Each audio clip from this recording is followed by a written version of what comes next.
ನಮಸ್ಕಾರ ಸ್ನೇಹಿತರೆ, welcome back to our YouTube channel. ಸ್ನೇಹಿತರೆ, ಇವತ್ತಿನ ಈ ವಿಡಿಯೋದಲ್ಲಿ ನಾವು ಇಲ್ಲಿ ನೋಡ್ಬೋದು ITBPಯಲ್ಲಿ ಹೆಡ್ ಕಾನ್ಸ್ಟೇಬಲ್ ಮತ್ತು ಕಾನ್ಸ್ಟೇಬಲ್ ಹುದ್ದೆಗಳಿಗೆ ಅನೌನ್ಸ್ ಮಾಡಿದ್ದಾರೆ.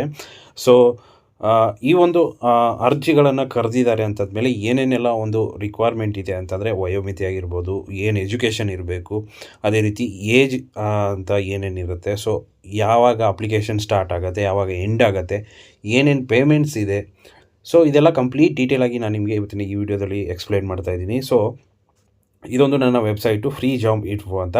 ಸೊ ಲಿಂಕ್ ನಿಮಗೆ ಡಿಸ್ಕ್ರಿಪ್ಷನಲ್ಲಿ ಸಿಗುತ್ತೆ. ಅದರಲ್ಲಿ ಕಂಪ್ಲೀಟ್ ಡೀಟೇಲಾಗಿ ನಾನು ನಿಮಗೆ ಕೊಟ್ಟಿದ್ದೀನಿ. ಸೊ ಇವಾಗ ಸಿಂಪಲ್ಲಾಗಿ ನೋಡ್ತಾ ಹೋಗೋಣ ಏನೇನೆಲ್ಲ ಕೇಳಿದ್ದಾರೆ ಅಂತ.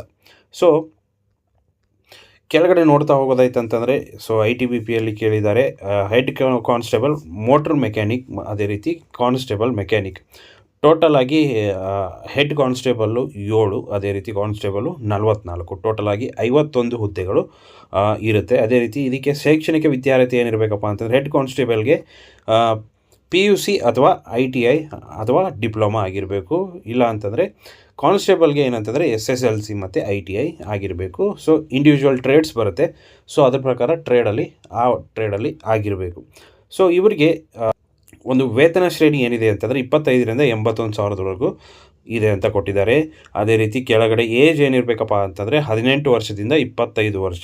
ಸೊ ಕನಿಷ್ಠ 18 ವರ್ಷ, ಗರಿಷ್ಠ 25 ವರ್ಷ ಇರಬೇಕು. ಸೊ ಅರ್ಜಿ ಶುಲ್ಕ ಏನಿರುತ್ತೆ ಅಂತಂದರೆ ಜನರಲ್ ಅವ್ರಿಗೆ ₹100, OBC ಅವ್ರಿಗೂ ಕೂಡ ₹100. ಸೊ SC ಮತ್ತು ST ಕ್ಯಾಂಡಿಡೇಟ್ಸ್ಗೆ 0 ಇರುತ್ತೆ. ಅದೇ ರೀತಿ ನಿವೃತ್ತ ಅಭ್ಯರ್ಥಿಗಳಿಗೂ ಕೂಡ 0 ಇರುತ್ತೆ. ನೆಕ್ಸ್ಟು ಆಯ್ಕೆ ಯಾವ ಥರ ಆಗುತ್ತಪ್ಪ ಅಂತಂದರೆ ಎಕ್ಸಾಮಿನೇಷನ್ ಇರುತ್ತೆ. ಸೊ ಎಕ್ಸಾಮಿನೇಷನ್ ಆದಮೇಲೆ ಫಿಸಿಕಲ್ಲು, ಮೆಡಿಕಲ್ಲು, ಸೊ ಇದೆಲ್ಲ ಇರುತ್ತೆ ITBPL ಆದಮೇಲೆ. ಸೊ ಈ ರೀತಿ ಇರುತ್ತೆ. ಅರ್ಜಿಯನ್ನು ಸಲ್ಲಿಸುವ ವಿಧಾನ. ಸೊ ಅರ್ಜಿಯನ್ನು ನೀವೇನಂತಂದರೆ ಆನ್ಲೈನಲ್ಲೇ ಅರ್ಜಿಯನ್ನು ಸಲ್ಲಿಸಬೇಕಾಗತ್ತೆ. ಸೊ ಅವರೊಂದು ವೆಬ್ಸೈಟಲ್ಲಿ ಹೋಗ್ಬಿಟ್ಟು ನೀವು ಅರ್ಜಿಯನ್ನು ಸಲ್ಲಿಸಬೇಕಾಗತ್ತೆ. ಲಿಂಕ್ಗಳು ನಿಮಗೆಲ್ಲ ಡಿಸ್ಕ್ರಿಪ್ಷನಲ್ಲಿ ಸಿಗುತ್ತೆ. ಸೊ ಕೆಲವೊಂದು ಇಂಪಾರ್ಟೆಂಟ್ ಟಿಪ್ಸನ್ನು ನಾನು ಇಲ್ಲಿ ಕೊಟ್ಟಿದ್ದೀನಿ ನಿಮಗೆ. ಸೊ ಅಪ್ಲಿಕೇಶನ್ ಆಗಬೇಕಂದ್ರೆ ಏನೇನೆಲ್ಲ ಫಾಲೋ ಮಾಡಬೇಕು ಅನ್ನೋದು ಕೂಡ ನಾನು ನಿಮಗೆ ಇಲ್ಲಿ ಕೊಟ್ಟಿದ್ದೀನಿ. ಸೊ ಹಾಗಂತಂದರೆ ಆನ್ಲೈನಲ್ಲಿ ಯಾವಾಗ ಅಪ್ಲಿಕೇಶನ್ ಸ್ಟಾರ್ಟ್ ಆಗುತ್ತೆ? ಸೊ 24 ಡಿಸೆಂಬರಲ್ಲಿ ಈ ಒಂದು ಅಪ್ಲಿಕೇಶನ್ ಸ್ಟಾರ್ಟ್ ಆಗುತ್ತೆ.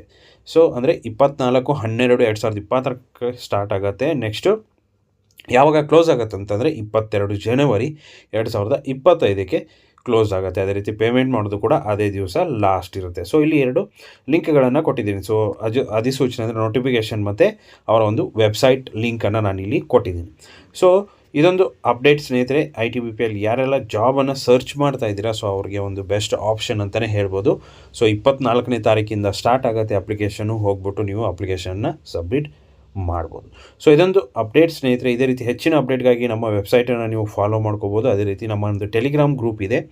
ಸೊ ಆ ಗ್ರೂಪ್ ಕೂಡ ನೀವು ಜಾಯ್ನ್ ಆಗ್ಬೋದು. ಲಿಂಕ್ ನಿಮಗೆ ಡಿಸ್ಕ್ರಿಪ್ಷನಲ್ಲಿ ಸಿಗುತ್ತೆ. ಹೋಗ್ಬಿಟ್ಟು ಜಾಯ್ನ್ ಆಗಿ. ಸೊ ಸಿಗೋಣ ಮುಂದಿನ ವೀಡಿಯೋದಲ್ಲಿ ಅಂತ ಹೇಳ್ತಾ, ಥ್ಯಾಂಕ್ ಯು ಸೋ ಮಚ್.